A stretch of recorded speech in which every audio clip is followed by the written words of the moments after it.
Бұрғылау жұмыстары барысында анықталған минералдардың аймақтары және құралымдарының іздестіру маршруттерінің кеңділігіне тексеру, бастапқы және қайталама ореолдарының, оның ішінде геофизикалық ауытқулардың табиғаттың анықтау мақсатында тереңдікке көлбеу 90-75 градуста бағаналады. Іздестіру ұңғымаларының бұрғылау көзделген. Бағаналы бұрғылау кеңдеудің сапалық сандылық параметрлерін анықтау, оның табиғи пайда болуындағы өзекті көтеру және макроскопиялық зерттеу үшін жүргізіледі. Бағаналы бұрғылау ұңғымаларын төсеу орындары, қазу және тірек арықтарын сынау нәтижелерін алу және жалпылау, сондай-ақ геофизикалық деректерді интерпретациялаудан кейін айқындалатын болады. Қарастырылып отырған экологиялық жобалардың негізгі мақсаты қоршаған ортаның құрамдас бөліктеріне ықтимал әсер етудің барлық факторларын бағалау, оның бастапқы күйін ескере отырып, жобаны іске асыру кезінде қоршаған орта сапасының өзгеруін болжау, әртүрлі зиянды әсерлерді азайту немесе жою бойынша ұсыныстар әзірлеу болып табылады. Бөлімде ауданның табиғи жағдайларының негізі сипатталады. Қоршаған ортаға қолайсыз әсер ету көздері айқындалады. Кен орнын өндіру кезінде, жаңалық учаскесін барлау кезінде бұрғылау станогын арналған алаңды дайындау жұмыстары, циркуляциялық жүйелер дайындау жұмыстары, барлау ұңғымаларын бұрғылау жұмыстары, бұрғылау учаскесінде жердің құнарлы қабатын қайтадан орнына толтыру жұмыстары, арықтарды үңгілеу, арықтарды толтыру жұмыстары қолданылатын болады. Сол жұмыстар атқарылған кезде ауаға 7,65 тонна зиянды заттар шығарылатын болады. Барлау жұмыстарын жүргізу кезінде топырақ жамылғысының күйіне келесі факторлар әсер етеді. Алаңдарды қазу, жоспарлау процесіне механикалық әсер ету, автомобиль көлігі мен арнайы техниканың жұмысына байланысты химиялық әсер ету.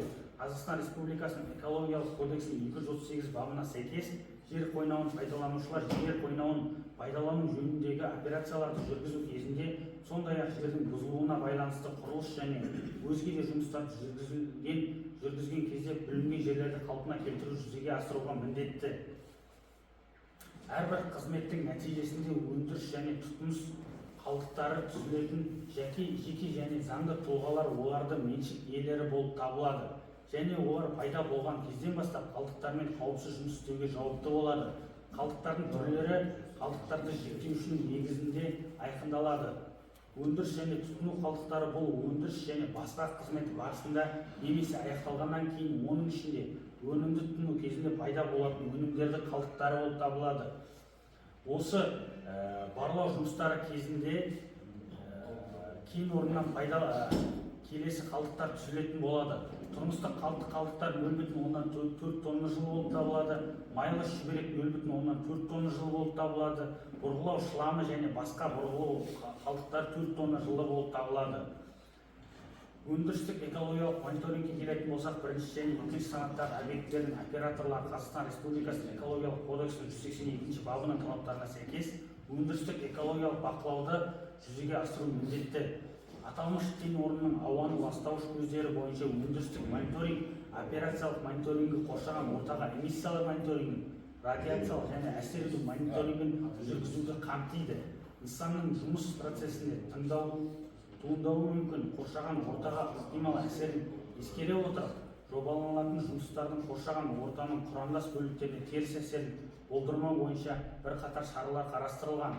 Құрылғылар мен жабдықтардың техникалық жай-күйін бақылау бойынша өндірістік профилактикалық жұмыстар жүргізу.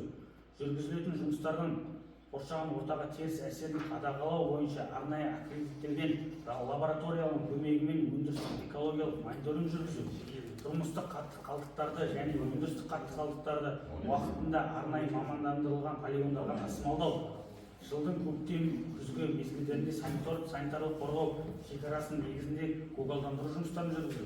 Осылайша техникалық және экологиялық қауіпсіздік нормаларын сақтай отырып, баяндалған жобалық шешімдер енгізу қоршаған ортаның құрамдас бөліктеріне елеулі өзгерістер әкеліп соқпайды деп болжамдалып отыр.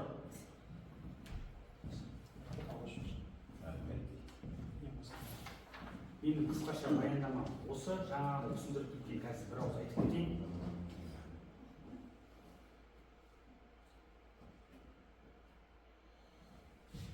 Жаңағы түсіндіріп кетсем, бүгінгі күнде бізде барлау жұмыстары болып табылады. Жаңа айтып өткендей. Мына картада көрсетіп тұрғандай картада участоктың аумағы осы болып табылады. Жаңалық ауылына 10 километр болып келеді. Осы жерде барлау жұмыстары жүргізіледі, қысқаша айтқанда. Осы этаптан өткеннен кейін, егер сапасы, қоры анықталған жағдайда аулаларыңызға тағы да келетін боламыз. Менің қысқаша информациям осы. Баяндамашыға ұсыныс, пікірлеріңіз, сұрақтарыңыз бар болса, сұраңыздар. Сұрақтарыңыз болса, сұрақтарға енді бұйырса осы бәрі үкіметтің алдына өтеміз, жобаларымызды тапсырамыз, олар бәрі тексереді. Егер бәрі жағдай жақсы болса, 3 айдан кейін жұмыс басталады деген болжанып отыр. Сіз жұмыс емеспін. Негізі тағы сұрақтарыңыз бар ма? Басқа сұрақтар жоқ болса, қоғамдық тыңдауды өтті деп есептеп санаймыз. Қоғамдық тыңдауды жабық деп жариялауға рұқсат етіңіздер. Қалай